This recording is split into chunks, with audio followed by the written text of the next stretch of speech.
19 ساڵ لەمەوبەر 19 تێرۆریستی تۆڕە تێرۆرکاریەکەی ئەلقاعیدا هێرشیان کردە سەر ئەمریکا. لەو هێرشانەدا نزیکەی 3,000 کەس لە ئەمریکاییەکان گیانیان لەدەستدا،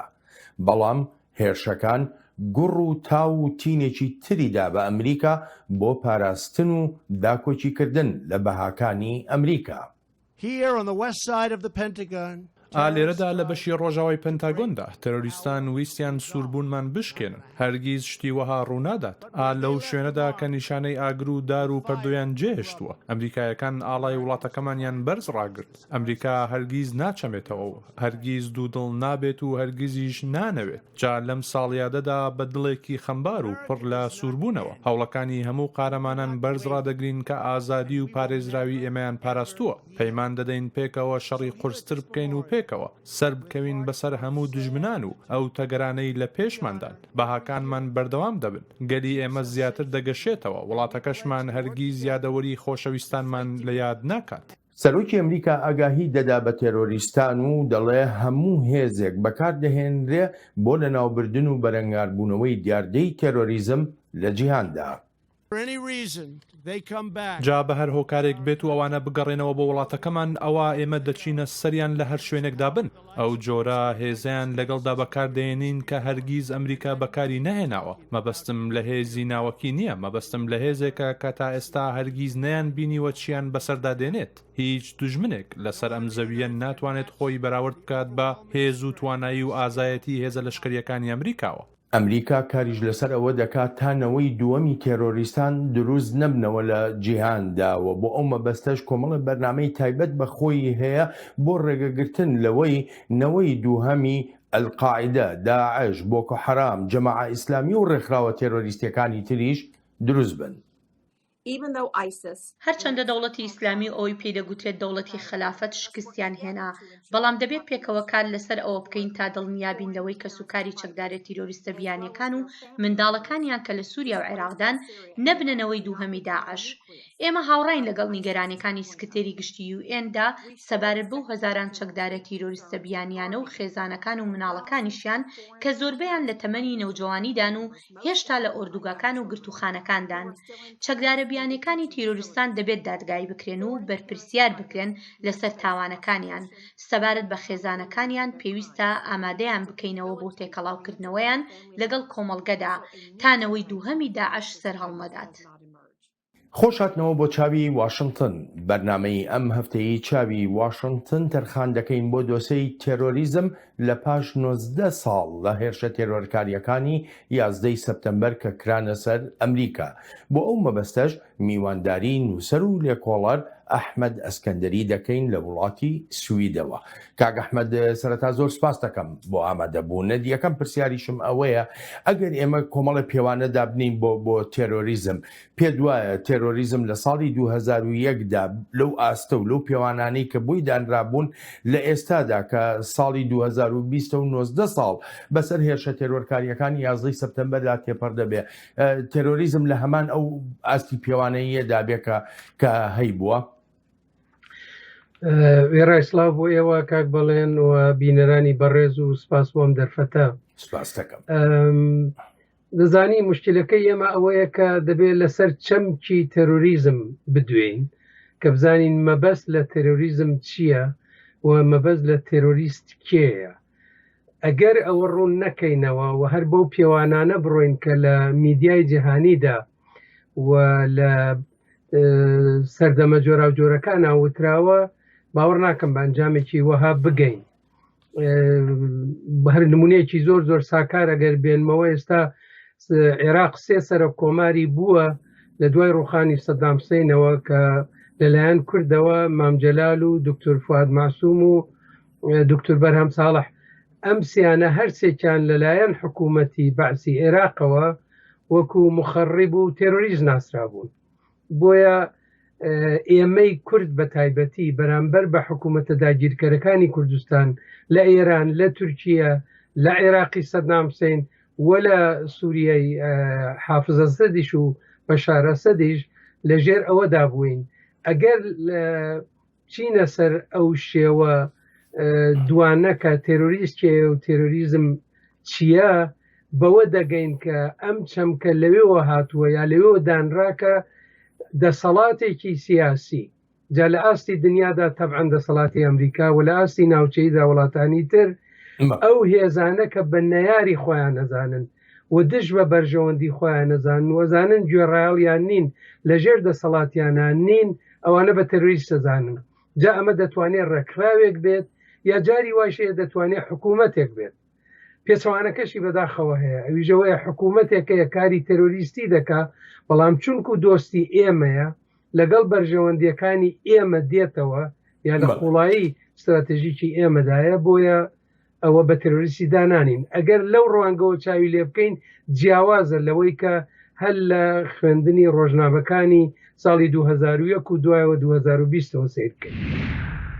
بەڵێ کاک ئەحمەد بەڕای جەنابەت هۆکاری لاوازبوونی تۆڕە تۆرێرکارەکەی ئەلقاعیدە یعنی زیاتر بۆچی دەگەڕێتەوە بۆ ئەو هێرشانەی ئەمریکا کە کردیە سەر ئەلقاعیدە لە ئەفغانستان و لە شوێنەکانی تری جیهاندا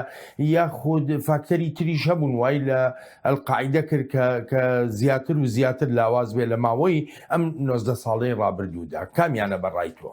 من پێم وایە ئەگەر بێت چاو لەوە بکەین کە ئەلقاعیدە و تالیبان و داعش و هەموو تونندڕەوەکانی تر ئەمانە بەرهەمن بەرهەمی هەلومەرجێکی دیاریکراون کە ئەو هەلی مەرجە دیاریکراوە ئەوانی دروست کردووە دەنا لە تالبان پێش ئەوەی کە ئەلقاعیدە بێتە دەرەوە تالبان بوو لە ئەفغانستان و خەریکی ئەو جەهەنەمە بوو دروستیان کردبوو بۆ خەڵکی ئەفغانستان بەگشتی و بۆ ژنان بە تایبەتی و بۆ هەموو ئینسان ئازادی خوازەکانی ئەوێ دوای ئەوەی کە مەسلەی 11 سپتامبر هاتە پێشەوە و ئەو هجوومە کرایە سەر ئەفغانستان ئەوە بوو کە ئەلقاعیدە دروست بوو ئەلقاعیدە لە پێشەوە یعنی ڕێکخراوێک بوو هاتە پێشەوە و پەرەی سند و لەم لاولولاوە شانە دروست بوو دوای کوژرانی دوای گیرانی ئەفغانستان و شکستی تالبان و دوای ئەوەی کە ئیتر ڕێبەرانی ئەلقاعیدە وەکو بن لادەن و زەرقاوی ئەوانە خۆیان شاردەوە ئەمانە ئیتر لە ڕێکخراوێک و دەرچوو کاک بڵێن ئیتر ڕێکخراوەکە بوو بە بیر و باوەڕ ئیتر لەوە ئەترازێ کە تۆ بە دوای ئەوە بیبزانی لە فلان شار لە فلان وڵات چەند کەست هەیە و چەند کەست نییە و چۆنیان ڕێک بخەی بەبێ ئەوە ڕێکیان بخەی وەک عەرزم کردی لە ڕێگای تۆڕە کۆمەڵایەتیەکانەوە و تەبعەن ئەو هەموو مزگەوت و ئەوانەیشەوە زمینەیەک پیا بوو بە پەروەردەکردنیان بە بۆچوونی من ئەمریکایش و هێزەکانی ئوروپایش و ڕوسیایش و ئیتر بە دوایە بڕۆم بۆ تورکیا و ئەوانی تریش دەبوو بۆ وشکردنەوەی سەرچاوی ئەوەی کە کەس نەچێ بۆ ئەلقاعیدە کەس نەچێ بۆ داعش و بۆ لای تونندڕەوەکان ئەوە بوو کە بارودۆخەکە بگۆڕن ئەگەر بارودۆخەکە لە وڵاتەکە بگۆڕن بە کەشوهەوایەکی دموکراسی و پشتیوانی لە هێزە ئازادی خواز و دموکراسی و یەکسانی خوازەکان بکەن ئەمجارە بۆچی گەنجێکە ئومێدێکی ئێجگاری زۆری هەیە ئامادەیە چێ خۆی بتەقێنێتەوە و بە گوێ بگرێ بۆ کەسێکی تاریک بیر مزگەنیەکی پێدا کە معلوم نییە کاک ئەحمەد ئەگەر یارمەتی لێرەدا بەڕای جەنابەت بۆ بەرەنگاربوونەوەی ئەو ئایدۆلۆژیەتی ڕقوچینەی ئەلقاعیدە داعش یا ڕێکخراوە تێرۆریستیەکانی تر چەندێک گوتاری میانڕەوی ئیسلامی پێویستە بۆ بەرەنگاربوونەوە بۆ تێگەیاندنی خەڵک لەوەی کە ئاین هێزێک نییە تەنها بۆ سەرکوتکردن یاخو هێزێک نییە بۆ ترساندن هێندەی ئەوەی ئاین دەکرێت بەکاربهێنرێ وەک هێزێکی ئاشکیانە لە ژیانی ڕۆژانی کۆمەڵگەکەیاندا. ئەو پرسیارم زۆر پێخۆش بوو کاک بڵێن لەبەر ئەوە ئیسلامیەکان بە تایبەت وەک جەنابیشت باسی ئیسلامیە میانە ڕەوەکان تووشی هەڵەیەکی کوشندە بوون ئەویش ئەوەیە کە ئەگەر ژمارەیە لەم تونندڕەوانەکارێکی خراپەکەن ئەچن شوێنێکە تەقێنەوە ژمارەیەکی زۆر ژن و منداڵ و خەڵکی پیاویش بێتاوان دەکوژن ئەگەر لیانە پرسی بۆ وای کردووە لەبارەی لەباتی ئەوەی ئەوە مەحکومکەن ئەچن یەک دوو ئاەی قورئانە خوێندنەوە ئەڵێن لە ئێرە لە قورئانە کوشتنی ئاوا حرامە پرسیارەکە ئەوە نییە کە لە قورئانە چی نووسراوە چی حرامە و چی حرام نییە پرسیارەکە ئەوەیە ئایا تۆ ئەو کارە تێرۆریستیەی ئەلقاعیدە کە ئەبنلادەن لە پشتی بووە و یا ئەوەی ئێستا داعش کە چێوچێ لە پشتێتی مەحکوم یەکەی یان نایکەی لایەنە تند میانە ڕەوەکان لە باتی ئەوەی بێن ڕاستە و خۆ بڵێن بەڵێ ئەو کارە مەحکومەکەین ئێمە ئەوە بە دژی ئیسلامە زانین ئیسلام هەمیشە من کەم لە مناڵی بنەماڵێکی ئاینی و مسلمانە گەورە بووم هەمیشە باسی ڕەحم کراوە و هەمیشە باسی بەخشین کراوە ئێستا جەماعەتێک هاتوون کە هەمیشە باسی سەربڕین و کوشتن و ئەوانە دەکەن لایەنە میانە ڕەوەکان بەداخەوە لایەنە میانە ڕەوەکان ئەو ڕۆڵەیان لە دەستداوە مەیدانەکەیان چۆڵ کردووە بۆ تندڕەوەکان تەنانەت بە نسبەتی خۆمانەوە کاک بڵێن لە کوردستان مەلای وامان لێ پەیدا بووە کە لەبەر خاتری ئیخوان المسلمین و لەبەر خاتری دڵی ئەردوغان و حکوومەتی تورکیا هیچ دەربەس نییە لەوەی کە بزوتنەوەی کوردستان جا چ لە باشوور بێ چ لە ڕۆژئاوایە لە شوێنەکانی تریش بێ دژ بەوان بوەستێتەوە و پشگیری خۆی بۆ نمونە بۆ سیاسەتەکانی دەوڵەتی تورکیا ڕابگەێنێ ئەمە ڕێگا خۆشەکە لەلایەکەوە بۆ تندڕەوی بەرامبەر بە هەموو مسلمانەکان و هەموو هێزە ئیسلامیەکان لەولاوە و لەم لاش ینی هیچ جیاوازیەکدانانێ لە بینی ئەو کەسانەی کە دینێکیان هەیە باوەڕێکیان هەیە و ئەیانەوێ عیبادەت بکەن بچن بۆ مزگەوت یا ئەوانەی کە بۆیە ئەچن بۆ مزگەوت بۆ ئەوە کەسێ پەروەردە بکەن کە خۆی بتەقێنێتەوە ئەکرێ بە گشتی پێم بڵێ لە ئێستادا تێرۆریزمی جیهانی و بەتایبەتی ڕێکخراوەکانی وەکو قاعیدە داعش یا ئەوانی تریش ینی چەندێک ئەگەری ئەوەی هەیە کە بتوانن هێرشێکی تری هاوشێوەی 11 سەپتەمبەر نەگەر لە ئەمریکا لە شوێنەکانی تری جیهانیشدا بیکەن ئێستا ئەو توانایی ئەو هێزە هەیە نەیاننا باوەڕ ناکەم من لەوەدا نابینم لەلایەک ئەوان بێهێز بوون بەڵام پرۆپاگەندەکەیان بەهێزە لەلایەک ئەوان بێهێز بوون لەلایەکیشەوە لێرە کاک بڵێن سریالێکی تەلەڤیزیۆنی فەرەنسا هەیە کە لێرە نیشانیەدەن لە نێتفلیکس هەیە و چەندین سریالی ئەمریکایش تەبعەن هەیە لەسەر کارەکانی ڕێکخراوەکانی ئەمریکا لە ڕۆژهەڵاتی ناوەڕاست و ئەمەی کە من ئەیبینم فیلمێکە لەسەر فەرەنسا لە سووریە و لە تورکیایکەن بەرامبەر بە ئیسلامیەکان ئەم فیلمانە کە ئەبینی لەلایەکەوە ئەوە بینی کە چەندە تەکنیک پێشرفتی کردووە و لەم تێکنیکە پێشرفتە کەڵە گۆرەگرن بۆ دژایەتیکردنی هێزە تندڕەوەکان بەڵام بەداخەوە لەلایەکی تریشۆ دەبینی کە مافی مرۆڤیش پێشێل دەکرێت هەر لەلایەن ئەم ڕێکخراوە ئوروپای و ئەمریکایانەوە جا لایەنی بەرامبەریش یعنی لایەنی ئەلقاعیدە و داعش و ئەوانەیش تەبعەن کەسیان هەیە کەسیان لەگەڵ کەوتووە ئەوانیش مهندسیان هەیە ئەوانیش تێکنیکیان هەیە ئەوانی ژیانوێت لە هەموو تەکنۆلۆژیەکە کەڵک وەر بگرن بۆ ئەوەی کە بتوانن مەرامەکەی خۆیان ببەنە پێشەوە بەڵام من لەسەرەوە باوەڕم کە ئەمە پێشبڕبەیەکی وەک بە هین دەڵێن ئایسیمێتریکە نامتەقارنە یعنی زۆر زۆر لاسەنگە وانییە کە بتوانن دەرەقەت نایەن بەڵام چونکو بیر و بۆچوونەکە لە ڕێگای کەسەوە ڕوە نە لە ڕێگای تۆڕە کۆمەڵایەتەکانەوە و ئەم کەسانە خەریکن لە ئوروپا و لە ئەمریکاش بڵاو دەبنەوە بۆیە بەرەنگار بوونەوەیان دەبێت شێوەکەی بگۆڕدرێ وەک دەبینین بۆ نمونە لە فەرەنسا کاری توندی لەو نەوعە زۆر زۆر زۆر کەمی کردووە و لە وڵاتانی ئوروپایی تریش کەمی کردووە چون هاوکاری پەیدا بووە و وەک عەرزم کردی تەکنیکەکە پێشرفتی کردووە بۆیە من ئەوان ڕووبەگەشە نابینم کارەکەیان بەڵام ئەوشمان بیر نەچێ تۆڕە تێرۆریستیەکانی وەکو قاعیدە داعش بۆکو حرام لەشکری طیبە یا هەر تۆڕێکەکەی تێری تێرۆریستان بێ ینی ئەوانیش تەکنیکی خۆیانیان گۆڕیوە بەرامبەر بە وڵاتانی جیهان بۆ نمونە ئەوەی کە بە ئۆتۆمبیلەوە هێرش دەکرێتە سەر خەڵکی بێتاوان و خەڵکی بێتاوانی تیا دەشێلن یا بە چەقۆ هێرشەکان دەکەن چۆن دەتوانرێت بەرەنگاری ئەم جۆرە گۆڕینی تاکنیکە ببینەوە لەلایەن تێرۆریستانەوە تێرۆریستەکان لە دووشت ئەوە من هیچوتم تێرۆریست زۆرم پێخۆش نییە بە هەمویان بۆ بڵێن بەڵام تێرۆریستەکانیش لە دووشت کەڵگۆرەگرن کاک بڵێن بەشێکی تەکنیکی ئەو تەکنۆلۆژیە ئایتیە بەشێکی وەک خۆتان وتان بە چەقۆیەکە و بە ماتۆڕێکیان بە ئۆتۆمبیلێک بە ماشینێکە چنە دەرەوە بەڵام بەشێکی تری کە بە بڕوای من ئەوەیە مەیدانە ئەسڵیەکە کەڵگوەرگرتنە لە ناڕەزایەتی و لە بێدەرەتانی و بێمافی دەیان و سەدان ملیۆن خەڵکی وڵاتانی ڕۆژهەڵاتی ناوەڕاست ئاسیا و ئەفریقا و ئەو ڕاستیەی تاڵەی کە دەوڵەتە هێزە گەورەکان پشتیوانی ئەکەن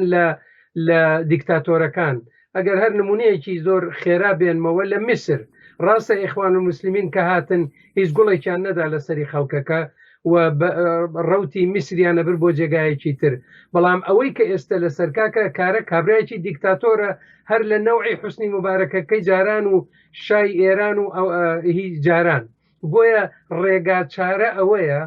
لەگەڵ کاری تەکنۆلۆژی و ئەوانە هەوڵ بدرێ بۆ پشتگیریکردن لە دموکراسی خوازان و لەوانەیە کە لایەنگری ئازاد و دموکراسین ئەوەیە ڕێگا دەگرێت لە خەڵکێکە میل پەیدا بکەن بەرەولای ئەم هێزە توندڕەوانەوە ئێستا دەبینین لە مەسەلەن بۆ نمونە لە بێلاڕوس ئەبینین کە لە خەڵکی بێلاڕوس ئەوەتان نووسری بەناوبانگی براوەی خەڵاتی نۆبێل کە لەوەیە سوێتلانە ناوەهینەکەم لە بیر نییە ئەوە خەریکن ئەویش دەگرن گرتنی ئەو یاچوونە بەرماڵی ئەو کارێکی زۆر زۆر گەورەیە کە دەنگدانەوەی ئەوێ دەبار ڕێگا بدەن لەم وڵاتانش دموکراسیەکی چکۆلە گەشە بکە لەم نەوع خەڵکانە دەرکەون لە باتی ئەوەی دنیا دابش بوێ بە لایەنگرانی دەوڵەتە دموکراتیکەکان وە دوژمنانیان کە پەنابن بە تونڕەوەکان. کاک ئەحمەد دەگەڕێمەوە بۆ لای جەنابێت ئەلبەتار وەکو کاک ئەحمەدیش ئاماژەی پێکرد ڕەوشە جیاوازەکان لە جیهاندا ئەمانە کاریگەری خۆیان دەبێ بەسەر دیاردەی تێرۆریزمەوە وەکو نەتەوە یەکگرتوەکان ئاماژەی پێدەکا بڵاوبوونەوەی کۆرۆنا ڕەوشێکی جودایە لە جیهاندا و ڕەوشێکە تێرۆریستان هەوڵی ئەوادەن کە بەردەوام بە بەرژەوەندی خۆیان بەکاری بێنن. خەیرانی ڤایرۆسی کۆڤید-19 تیشکی خستە سەر ئەو سەختیانەی ڕوبەڕوویان دەبینەوە بۆ لە ناوبردنی تەرۆریزم. داعش و ڕێکخراوە تەرۆریستەکانی تریش دەخوازن سوود لە پشووە دوورمەوداکان و کاریگەریان نەرێنیە کۆمەڵایەتی و ئابووری و سیاسیەکانی ئەم پەتایە وەربگرن وەک چۆن لە هەفتەی بەرەنگاربوونەوەی تەرۆریزمدا جەختی لێکرایەوە دەبێت کاری پێکەوەی و هاوکاری نێونەتەوەی زیاتر بکرێت بۆ لەناوبردنی تەرۆریزم و لە ئێستاشدا و هەروەها بۆ دوایەم پەتایەش پێویستە ئەرکی پلە یەک بێت. لە دوو وڵاتی جیهاندا هەرچەندە سەرکەوتن بەسەر تێرۆریزمدا ڕاگەیەنراوە بەڵام ئێستا ئاماژەکان وەکو نەتەوە یەکگرتوەکانیش باسی دەکا ئەوە نیشان دەدەن کە تێرۆریستان لەو دوو وڵاتەدا خەریکی جموجۆڵێکی نەئاسایین. لە سەرەتای ئەم ساڵەوە زانیاری جیاوازمان بینیوە سەبارەت بە مەترسیەکان لەو شوێنانەی قەیرانیان هەیە مەترسیەکان زیادیان کردووە هاوکاتی خۆڕێخستنەوەی دەوڵەتی ئیسلامی و زۆربوونەوەی جموجوڵەکانی لە عێراق و لە سووریاشدا و هەروەها لە ناو هەندێک ناوچەی تریشدا کە هاوسۆزی داعشن لەو شوێنانش قەیرانیان تێدا نییە پێدەچێت مەترسیەکان بۆ مەودای کوردخایەن کەم بوو بنەوە ڕێوشوێنەکان بۆ کەمکردنەوەی بڵاوبوونەوەی پەتای کۆرۆنا وەک قەدەغەکردنەکان و سنووردارکردنی هاتوچۆکان پێدەچێت لە هەندێک وڵاتدا مەترسی هێرشە تەرۆریەکانی کەم کردبێتەوە. تێرۆریستان هەرتەنها سوود لە پەتای کۆرۆنا نابینن بۆ خۆیان بەڵکو سوود لەو زەمینانەش دەبینن کە لەناو وڵاتاندا هەیە وەکو نەتەوە یەکگرتوەکان جەختی لێ دەکاتەوە ئەو زەمینانە جۆرێکی ترن لەو پەتایانەی کە بە بەرژەوەندی تێرۆریستان دەکەوێتەوە. لە زۆر ناوچەی جیهاندا تەرۆریستان بێزاری و ناڕەزایی خەڵک و خراپی فەرمانڕەوایەتی بەکاردێنن بۆ خۆڕێخستنەوە و باڵادەستی خۆیان دەشێت پەتای کۆرۆنا یارمەتی دەربێت بۆ بڵاوبوونەوەی تێرۆر و تونند و تیژی تونندڕەوان لە ڕێ نایەکسانی کۆمەڵایەتی و ئاوەرخۆشکردنی ململانەی خۆجێیەکانەوە دەبێت بەردەوام بین لە بەرەنگاربوونەوەی تێرۆریزم و دەستە و تاقمە تاوانکارەکان تا نەتوانن پەتای کۆرۆنا بۆ ئامانجەکانی خۆیان بەکاربێنن لە ئێستادا کاری پێکەوەی لە هەموو کاتێک زیاتر پێویستە.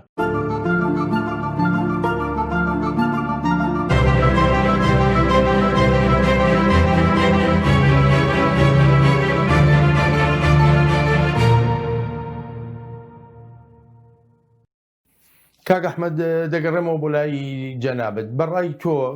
کۆرۆنا یاخو پەتای کۆرۆنا کە ئێستا بۆ بە بەڵایەکی جیهانی ئەمە جموجۆڵەکانی تێرۆریستان سنووردار دەکا یاخو هەر بەڕاستی یارمەتی دەریان دەبێ بۆ ئەنجامدانی کاری زیاتری تێرۆریستی. کاک بەڵێ من پێم وایە هەروەکو کۆرۆنا هەموو ئاڵۆزیەکی گەورەی لە هەموو دنیا دروست کردووە لەم ڕوانگەیەشەوە ئاڵۆزیەکی دروست کردووە هەم بۆ دەوڵەتان هەم بۆ ئەرتەشەکان و هەم بۆ ئەم ڕێکخراوە تونندڕەوانە کێشەکەی ئەوان ئەوەیە کە بەو ئاسانیە ناتوانن هاتوچۆ بکەن جارێ نەمانی فڕۆکە و نەفڕین خۆی بوو بە بربەستێکی ئێجگار زۆر ئەوە یەک دووهەم بە بۆنەی کۆرۆناوە کۆنترۆلەکان ئێجگار تند و تۆڵتر بوونەتەوە و ئەم تند و تۆڵ بوونەوە بووە بەوەی کە ئەوان کەمتر بەشتی ساختە و بەوانەوە بتوانن سنوورەکان ببەزێنن. جگە لەوە دەرکەوتنیشیان لەم لاولەولا ئاسان نییە، چونکو جاران زۆر بە ئاسانی ئەتوانی لە ناو پۆلێ خەڵکی زۆرە سواری ئەم فڕۆکە بن، سواری ئەو قتار بنیە ئەم ئۆتۆبۆس و ئەوانیان لە سنوورێکەوە بۆ سنوورێکی تر بچن. ئەوە لایەکی لە لایەکی تریشەوە، بەڵام مشکلەکە ئەوەیە کە زەمینەیەکی لەباریشیان بۆ خوڵقێنراوە. ئەویژەوەیە کە لەو وڵاتانەی کە فەقیر و هەژاری زۆرتایە و نابەرابەری زۆر گەورەیە، ئەو بەشە لاوازەکەی کۆمەلگا زیاتر کەوتووەتە بەر پەلاماری کۆڕۆنا. ئەمە بەڕێکەوت نییە لە وڵاتێکی وەکو مێکزیک لە پەنای ئەمریکاوە ژمارەی توشبووان و ژمانەی مردووەکان ئەوەندە زۆرە لەوێ، یان لە وڵاتانی ڕۆژهەڵاتی ناوەڕاست. من بیستومە لە سووریا ئەڵێن ژمارەی ئەوانەی کە توش بوون و ژمارەی ئەوانەی کە مردوون ئێجگار زۆرترن لەوەی کە بڵاو دەبێتەوە، یا هەر لە ئێران لە وڵاتانی تریش. بۆیە ئەمە وای کردووە کە ئەم لایەنە توندڕەوانە بچنە ناو خەڵکەوە بڵێن ئەگەر بۆ ئێوە دێت ئەم کۆرۆنا دێ و ئێوەی گرتووە و ئێوە لە ناو ئەبا، هۆکارەکەی ئەوەیە ئەو دەوڵەتانە بایەق بە ئێوە نادن بەلای دەوڵەمەنەکان و بەلای کەسی ترەوە دەچن. بەڵام تەبعەن زەرەریشی بووە. بەڕای جەنابەت لە ئێستادا بەرەنگاربوونەوەی پەتای کۆڕۆنا یا بەرەنگاربوونەوەی تێرۆریزم پێویستە وەک ئەرکی وڵاتان بە پلەی یەکەم بێنێتەوە یەکگرتوەکان نکوڵی ناکات لەوەی کە پێویستە بەرەنگاربوونەوەی تێرۆریزم درێژەی هەبێ بەردەوام بێت. بەڵام نازانم دڵنیان نیم لەوەی ئایا جەخت لەوە دەکاتەوە بە پلەی یەکەم بێت یان نا. لای جەنابەت چۆنە کامیان گرنگترە کە بە پلەی یەکەم دابنرێ لە بەرەنگاربوونەوەدا، کۆڕۆنا یا تێرۆریزم؟ ئەخر دەزانی ئەمە دوو مەدانی جیاوازە. منیش نەمبیستووە هیچ کامیان ینی پلەی بۆ دابنێ، پلەی یەک و دویان بۆ دابنێ، بەڵام جیاوازە لەبەرەوە ئەو لایەنەی کە خەریکی بەرەنگاربوونەوەی کۆڕۆنایە لایەنی ئەرتەش نییە، دەستگا ئەمنیەکان نین، دەستگا سیخوڕیەکان نین، و کەمتر دێتە سەر ئەوەی کە چێ بۆ کوێ چێ و چێ لەکوێوە دێتەوە ئەوانە، یان کۆنتڕۆڵی هاتوچۆ و کۆمینیکاسیۆن و ئەوانە بکە. بەڵام ئەو دەستگای کە خەریکی بەرەنگاربوونەوەی هێزە توندڕەوەکانە ئەوە دەستگایەکی ترە. دەستگای بەرەنگاربوونەوەی کۆڕۆنا بریتیە لە وەزارەتی تەندروستی، لە پزیشکەکان، لە پەرستارەکان و لەو شوێنانە کە خەریکن توێژینەوەکەن. بۆیە ئەمانە بودجەی جیاوازیان هەیە، سەرکردایەتی جیاوازیان بۆ کرێ، و من لەسەر ئەو باوەڕم کە هەردووکیان خەریکن هاوتەریب دەچنە پێشەوە. باوەڕ ناکەم هیچ کامی پەک بخەن لەسەر ئەوی تر، هەرچەند بێگومان مەسەلەی کۆڕۆنا لەبەرەوە هەموو کەس دەگرێتەوە و لەبەرەوە بەزەیی نییە بەسەرەوە چێ دەوڵەمەنە چێ هەژارە چێ لە کام بەشی وڵاتێکدا دەژی یاناژی. بۆیە لەوانەیە ئەولەویەتی یەکەم ئەولەویەتی کۆڕۆنا بێ. بەڵام من بەڕاستی لە هیچ کوێ هەستم پێ نەکردووە کە بەرەنگاربوونەوەی هێزە توندڕەوەکان و ئەوەی بەهەرحاڵ پێی دەڵێن تێرۆریست ئەمە تووشی کزی و لاوازی بوو بێ، هەرچەند دیارە ئەوانیش وەک عەرزم کردین لاوەڵەوە کارەکەیان سنووردار کراوە. لە سەرەتای بەرنامەدا جەنابەت ئاماژە بۆەوە کرد ڕەخسانی زەمینەیەکی دیموکراسی لە ناو کۆمەڵگەکاندا دەشە کاریگەریەکی ئەرێنی هەبێ بەسەر بەرەنگاربوونەوەی تێرۆریزمدا. نەتەوە یەکگرتوەکان ئاماژە بەوە دەکا کە خراپی فەرمانڕەوایەتی کردن، گەندەڵی و دۆسیەکانی تریش لە کۆمەڵگەکاندا ئەمانە زەمینە دەڕەخسێنن بۆ پەرەپێدانی تێرۆریزم یا ئایدۆلۆژیای ڕق و چینە لە ناو کۆمەڵگەکاندا. ئەگەر وایە کاگەحمەد لە وڵاتانی ڕۆژهەڵاتی ناوەڕاستدا بۆچی ئەوەندە بایەق بە دیموکراسی و بە بەهامرۆییەکان نادرێ یاخوو بە کۆمەڵگای سیڤیل نادرێ، هەر هیچ نەبێ وەکو هەنگاوێت تەماشا بکرێ بۆ بەرەنگاربوونەوەی ئەو تێرۆریزمەی بۆتە هەڕەشە بەسەر هەموو جیانەوە؟ بەشێکی دیارە دێتە سەرەوە کە لەو وڵاتانە کەسێکە بە حکوومەتەگا دەسەڵات بەدەستەوە دەگرێت دەبێ بە دیکتاتۆر،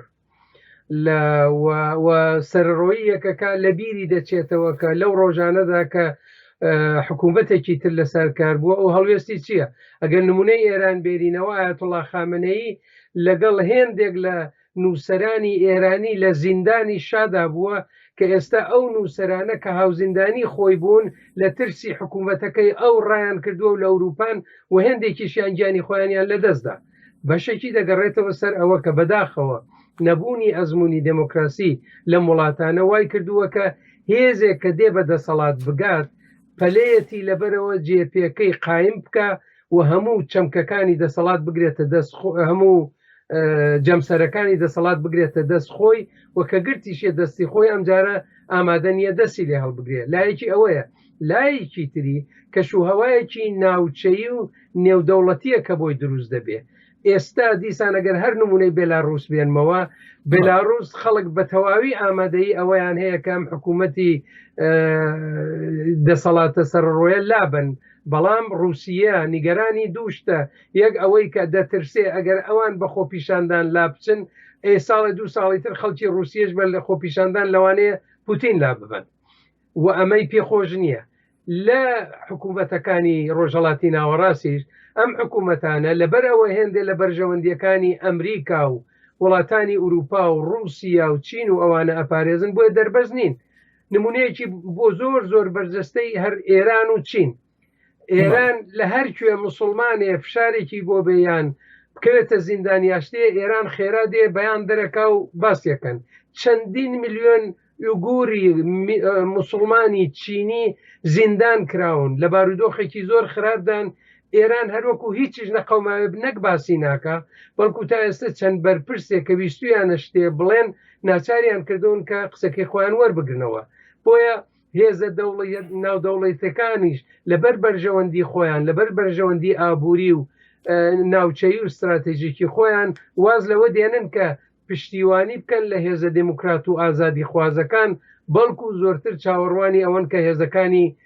بەرژەوەندی خۆیان بچێتە پێشەوە دی بەداخەوە ئەوەیە و تەنها ڕێگاکەی ئەوەیە کە لە هەموو لایەک و هەوڵ بدێ کە دموکراسی لە ناو خەڵکدا گەشە بکە کۆمەلگای مەدەنی بچێتە پێشەوە کە من پێم وایە ڕۆژاوا و ئەو شتێک کە دەسەڵاتدارەتی ڕۆژاوا کردی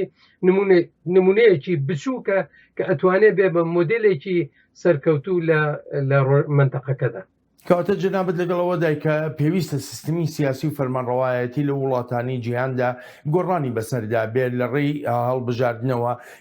یان هەڵبژاردننی پێشوەکەدەوەی کە ئێستا لە بۆ نمونە لە عێراقدا یا لە لوبناندا باز دەکرێت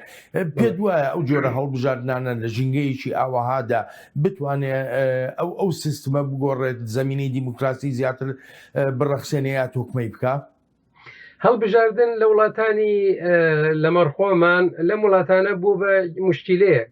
ئەو حکوومەتانە کە هەڵبژاردنەکەن دەڵێن فەرمونون نەتانوت دیموکراسی هەڵبژاردنە دا ئەوە هەڵبژاردنمان کرد و ئێمە هەڵبژاردەی خەڵکن لەو ڕوانگەیشەوە ڕاستەکەن یعنی ڕاستەکەن چوونەتە سەر سندوقی دەنگدان و ڕێیە دەنگیانداوە بەڵام قسەکە لەسەر ئەوەیە کە ناشەفافیەتێکە پێش دەنگدان و پێش نامزەدکردنی ئەوانەی کە خۆیان کاندی دەکەن لەوێدا ڕوئەدا یەکەم دووەم لە کاتی دەنگدانا ڕوئەدا وە سێهەم پاش دەنگدان ڕوئەدا وەک نمونونەکانیمان بینیوە لە تورکیە ئەردۆغان ئەزمموی ئەردۆغان نیشانی داوە هیچ هەڵبژاردنێکی قوبوڵ نییە ئەگەر ئەنجامەکەی ئەوە نەوێت کە بە دڵی خۆیەتی بەڵام خۆنایە سندوقی دەنگدان بسووتێنێ هەر ڕۆژی دوای دەنگدانەکە ئەڵێن نە ئەمەوان نەبوو ئەمەوانیە و ئاوای لەکەین و ئاوای لەکەین کارێکا دەنگدان تازە بکرێتەوە و لە مەودای دوو دەنگدانەکەدا شتی وا دەخڵقێنێ کە بەشێ لە نەیارەکانی خۆی بخاتە دەرەوە وەکو بەرامبەر بە سەلاحەدین دەمیرتاش کردیان لە ئێرانیش ئەوە ڕوویداوە لە وڵاتانی تریش ڕوویداوە هەڵبژاردن بەڵێ شتێکی باشە من پێم وایە لە باشووری کوردستانی ژەو کێشەمان هەیە و لە عێراقیش هەڵبژاردن بەڵێ باشە بەڵام مەرجێکی گرنگ و سەرەکی هەڵبژاردن ئەوەیە کە مانگەکانی پێش هەڵبژاردن سیاسەتێکی شەفاف و کۆمیسیۆنێکی شەفاف و بەبێ ئەوەی لایەنگر یا گوێڕایاڵی ئەم حیزب و ئەو حیزب ئەم وەزارەت و ئەو وەزارەت بێ کارەکەی بەدەستەوە بێ باقەکەشی بە شەفافەیەتەوە بچێتە پێشەوە کاک ئەحمەد دەگەڕێمەوە بۆ لای جەنابەت ئەڵبەتە بەرەنگاربوونەوەی تێرۆریزم لەلایەن ئەمریکا و بە تایبەتی هەر لەوەدا نەماوەتەوە کە شەڕی مەیدانی دژ بە ڕێکخراوە تێرۆریستەکان بکرێ بەڵکو لە ئێستادا استراتیژێتێکی نوێ هەیە بۆ بەرەنگاربوونەوەی ئەو وڵاتانەی کە سەرپەرشتی یاخو پشتیوانی لە تێرۆریزم دەکەن. ئەمریکا کۆماری ئیسلامی ئێران بە گەورەترین وڵاتی جیهاندا دەنێ بۆ پشتیوانکردنی تێرۆریزم. ڕێکەوتنێکی تر کە دەرکەوت ڕێککارەساتە ڕێکەوتنێک بووە مایەی دابینکردنی دارایی بۆ ئاژاوە و خوێنڕێشتن و تیرۆر لە ناوچەکەدا نامەوێت هیچی تر بڵێن بەڵام ئێران ئێستا هێندە پارەی نەماوە تا بیداتە تەرۆریستان بیدات بە ئەلقاعیدەوە ڕێکخراوانەی کە پارەی دەدانێت هەر ئەوەیان بۆ ماوەتەوە ڕژیمەکەی خۆیان بپارێزن ئەمەش کارێکی ئاسان نییە بۆیان ئەگەر یان کاتێک هەڵبژاردن دەبەمەوە هەل لە یەکەم مانگدا ئێران دێتە لامان و بە خێرایی داوای ڕێکەوتنێکی تر دەکات چونکە ڕەوشی ئێران زۆر خراپە. لەگەڵەوەشدا کە ئەمریکا داوا دەکا کۆماری ئیسلامی ئێران ڕەفتارەکانی خۆی لە ڕۆژهەڵاتی ناوەڕاستدا بگۆڕێ بەڵام هەتا ئێستا پێناچێت هاوڕاییەک لەسەر ئەم داوایی ئەمریکا هەبێ بەتایبەت لەلایەن هاوپەیمانە ئەوروپاییەکانیەوە. هەموو کەسێک دەزانێت و تێدەگات لەوەی کۆمەری ئیسلامی ئێران لە ساڵی 1975ەوە کاری تێرۆریستانە دەکات لە ئەوروپادا فڕۆکەی سڤیل و بازرگانی دەڕفێنێت تەقینەوە ئەنجام دەدات خەڵکی بێتاوانی ئەوروپی دەکوژێت جودابیرانی ئێرانی لە ئەوروپادا دەکوژێت پیلان دەگێڕێت بۆ تەخانەوەی کەنیشتی جووەکان ئێران ئەم هەموو شتانە دەکات جا ئایا ئێران جێمتمانەیە لە سەرەتای ئەم ساڵدا فڕۆکەیەکی نەفەر هەڵگری خستە خوارێ هەر بۆیە ئێران وڵاتێک نییە جێمتمانە بێت. کاک ئەحمەد دەگەڕێمەوە بۆ لای جەنابەت پێت وایە ئەم جۆرە استراتیژیەتی کە ئێستا ئەمریکا گرتوێتیە بەر بە تایبەتی لە سنووردارکردنی جموجۆڵەکانی ئێران لە بڕینی سەرچاوە داراییەکانی ئێراندا بتوانێت یعنی ئەو دەرفەتە دروست بکە بتوانێت زەمینەیە بڕەخسێنێ کە ئیتر وڵاتان بیر لەوە نەکەنەوە پشتیوانی لە دیاردەی تێرۆریزم بکەن؟ نەخێر من باوەڕ ناکەم لەبەر چەند شتێک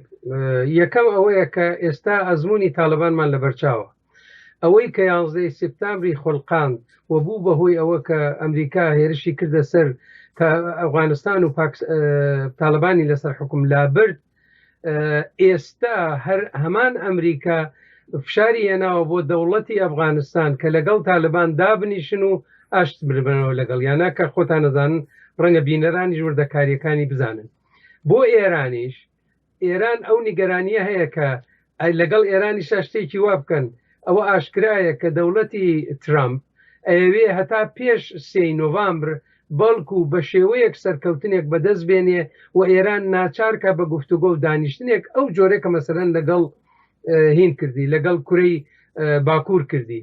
بەڵام باوەڕ ناکەم ئەوە سەر بگرێت کە ئەوە سەری نەگرت فشارەکەی لەسەر ئێران کارتێگرتنێکی ئێجگار زۆری بووە ئەگەر ئەمریکا هجومیشی بکردایەتە سەر ئێران ئەوەندە کارتێکردنی نەبوو کە ئەم گەمارۆ یەک لە دواییەکانەوە ئەم فشارانە کە هێناویانە بۆ سەریان ئاکامی بووە هەتا ئێستا بەڵام ئاکامی بووە کاک ئەحمەد ئەگەر یارمەتی بێ ئاکامی بووە هەتا ئێستا بەڵام پشتیوانی ئێرانی بۆ تێرۆریزم کەم کردوێتەوە یاننا نەخێ پشتیوانی ئێرانی بۆ یەکەم کردوێتەوە یان نەخێرەکەم بە شەرتەوە پشتیوانەکەی بۆ یەکەم کردووە لەبەرەوە پارەی کەمە ئێستا پارەی نییە بەو ئەندازە بیدا بە حیزبوڵڵای لوبنان بینێرێ بۆ حەماس بینێرێ بۆ لە سووریە خەرجی بکە یا بینێرێ بۆ یەمەن بۆ ئەملاولا خەرجی بکە ئەو پارەیە نەماوە کە بیدا بەو ئەوەی کە پێی دەڵێن فاتمیون کە هی ئەفغانستان و شیعی ئەفغانستان و شوێنی ترە ئەیان نێرێ بۆ سووریە و دوایەوە پارێژەدا بە مناڵەکانیان و بنەماڵەکەیان دوایەوە کە لەوێ کوژران ئەو پارەیە نەماوە لەو ڕوانگەیەوە لاوازی کردووە بەڵام ئێران دەستی هەڵ نەگرتووە لەوەکە خۆی بە سەرچاوەی شیعەگەری و بە سەرچاوەی ئیسلامێک بزانێت کە ئەوێ نەک هەر لەباری سیاسیەوە بەرەنگاری عەرەبستان بێتەوە و لەبەر ئەوە بەرژەوەندیان یەک ناگرێتەوە بەڵکو لە جیهانی ئیسلامی شائەوێ ڕێبەرایەتی ئیسلام بەدەستەوە بگرێت سەیرە کاک بەڵێن بۆ نمونە خۆتەزانی لە عەرەبستان بە ڕێبەرانی عەرەبستان دەڵێن خادمەینی حەرەمەینی شەریفەین وانە کەچی چوون ئەوانیش لە عێراق دوو حرەمی دوو ئیمام ڕەزایان لەوێ دوو ئیمامەکانیان دووسێتەوە ئەویشیان کردە بە عەرەبی و پێ دەڵێن حرەمەینی شەریفەین لە هینیش لاوانی عێراقیش. بۆچی؟ بۆ ئەوە خەریکن تەسەورێک بدەنەوە کە بابە ئێوە بەڵێ حەج هەیە و مەککە هەیە و ئەوێ مهمە، بەڵام مهم ئێرەیە، نەجەفە، کەربەلایە، ئەو ئیمامانەیە کە لێرن. ینی ئێران دەستی لەوە هەڵ نەگرتووە بەداخەوە و هێندێک جار چه ئوروپایەکان چه ئەمریکا لە بیریانە چێتەوەکە بەشێ لەم کارە تێرۆریستیانە ئێران دایمەزران، ئێران کردی بە مۆدل. ئەوە ئێران بوو لە لوبناان ئۆتۆمبیلی تەقاندەوە و 220 ئەفسەر و سەربازی ئەمریکایی کوشت و نەبوو. ئەوە ئێران بوو کە لەم لاولۆلا خەڵکی کوشت. ئەوە ئێران بوو کە دەستی کرد بە تێرۆرکردنی نایارانی خۆی لە هەموو وڵاتانی ئوروپایی. ئەوە ئێران بوو کە لە کوردستان لە باشووری کوردستان خەڵکی تێرۆر کرد. ئەوە ئێرانە ئێستش لە عێراق خەڵک تێرۆرەکە و لە جێگاکانی کرد. کاک ئەحمەد ئەگەر یارمەتیم بێ ئەمان دەکەمە دوا پرسیارم بە تەواوەتی لەم بەرنامەیەدا هەموو ئەوانی کە باسمان کردن چ شتێک دەبێتە مایی ئەوەی کە بەرنامەیەکی جیهانی هاوبەش دروست ببێ بۆ بەرەنگاربوونەوەی تێرۆریزم؟ بە بڕوای من ئەوەیە کە پشتگیری بکرێت لە هەموو ئەو بزوتنەوە مەدەنیە دموکراسی و ئازادی خوازانەی کە لە وڵاتانی جۆراوجۆر بەتایبەت لەم وڵاتانە کە ئەم هێزە تونندڕەوانە کەڵکیان لێ وەرەگرن پشتیوانی لەوانە بکەن. بۆ نمونە ئێستا لە باشووری کوردستان کۆڵێک کۆمەلگای مەدەنی و ڕێکخراوی مەدەنی و کەسایەتی هەیە پشتیوانی لەوانە بکەن. لە ئێران سەرڕای هەموو دیکتاتۆریەکەی هەیە، لە تورکیە هەیە، لە وڵاتانی عەرەبی هەیە. ئێستا بینین یەک لە دوای یەک خەڵگە خەنە زیندان ئەیان گرن. ئەبێ پشتگیری بکرێت لەوانە، دەبێ دەست بە باڵیانەوە بگرێ، دەبێ واز بێنن لەوەی کە پشتیوانی بکەن لە حکوومەتە دیکتاتۆرەکان. ئەوە لەلایەکی تریشەوە کە پشتیوانی ئابووری ئەنێرن بۆ وڵاتێک لەم وڵاتە دیکتاتۆریانە لە ئەفریقا، لە ئاسیا، لە ڕۆژهەڵاتی ناوەڕاست، یان لە ئەمریکای لاتین یان لە ئەمریکای خوارو، هەموو ئەمانە گرەی بدەن بە هێندێ پێوەرەوە. وەکو بۆ نمونە یەکسانی، چەندە یەکسانی ژن و پیاوتان ڕەچاو کردووە لەو سیاسەتە کە ئەم پارەیە تێدا خەرجەکەن. چەندە ڕێکخراوە مەدەنیەکان توانیویانە جم و جۆڵیان ببێ. چەندە ڕۆژنامە نووسان ئازاد بوون لە بڵاوکردنەوەی نووسراوەکانیانەوە، ڕادەربڕین و ماسمێدیا چەندە ئازادیان هەیە یانیانە. یعنی کارێکی هاوبەشە. من سنوورێ نابینم لە بینی ئێمەمانان کە خەڵکی ئەوەین و لە دەرەوەین لەگەڵ ئەو ئازادی خوازانە و ئەو ڕۆژنامە نووس و نووسەر و تێکۆشەرانەی کە لە وڵاتانەی دەرەوەن و لەگەڵ ئەو تێکۆشەرانەی کە لە هەلومەرجێکی زۆر دژوارە لە وڵاتەکەی خۆمانیا، لە وڵاتانی دەوروبەری ئێمە، لە ئاسیا، لە ئەفریقا و باقی شوێنەکان خەریکن خەباتەکەن. ئەگەر زۆر بە کورتی پێم بڵێ چەندە چاوەڕوانی ئەوە بکرێ باشە کە بەهارێکی وەکو بەهاری عەرەبی ساڵی 2011 لەو ناوچەی جیهاندا دروست بێ، ئێرانیش بگرێتەوە، بەهارێک بێ کە دیموکراسی ببوژێنێتەوە، نەک لایەنێکی دیاری کراو. کاک بەڵێن من بەگشتی گەشتبینم، بەڵام بەڕاستی لەو بینانە ئامارێکم بینی لەگەڵ 50,000 ئێرانی قسەیان کردووە. زانکۆیەکە لە ئەمستردامی هۆلەند وەلیان دەپرسێت سەبارەت بە بیرروباوەڕی ئاینیان، سەبارەت بە ئومێدیان بە داهاتوو، سەبارەت بە ئومێدیان بە ئاڵوگۆڕ، سەبارەت بەوەی کە چەندە نوێژەکەن و نوێژ ناکەن. ئەو جوابانە ئەوان داویانەتەوە. کەسێکی وەکو من و لەوانەیە جەنابیشت شۆکە بکە، ئەوەندە جوابەکان سەیرە، ئەوەندە خەڵک لەو ئیسلامەی کۆماری ئیسلامی دوور کەوتنەتەوە و ئەوەندە خەڵک ئەڵێن خەڵک کەمتر لە زمانیشان نوێژەکەن لە ئێران. من ئومێدم بەوە هەیە، مەبەستم هەر نوێژکردنەکە نییە، من ئومێدم بەوە هەیە کە گەشەکردنێک ڕوو بدا و ئەو حکوومەتە دیکتاتۆریانە بەم تۆڕە کۆمەڵایەتیانە و بەم وەزعەوە کە لە دنیا هەیە نەتوانن وەکو جاران درێژە بە کارەکەی خۆیان بدەن. و ئومێدەوارم لایەنی ئازادی خواز و یەکسانی خواز سەرکەوێ، بە تایبەتی گەلی کورد دەبێت بەشێکی زۆری بەربکەوێ. کاک ئەحمەد زۆر سپاس دەکەم بۆ بەشداریت لە بەرنامەی ئەم هەفتەیی چاوی واشنگتندا. سپاس و پێزانینم. منی زۆر سپاسی ئەوە دەکەم. هەڵبەتە ئازیزانم سوپاسی بێپایانم بۆ ئێوەی خۆشەویستە کە هەتا ئێستا لەگەڵماندا ماونەتەوە تا بەرنمەی ئایندەی چاوی واشنگتن ڕێز و خۆشەویستی ستافی بەرنامە بۆی خۆیشم بەڵێن ساڵح پەسەند بفەرمونون هەر لە خۆشیە جێتان بێت.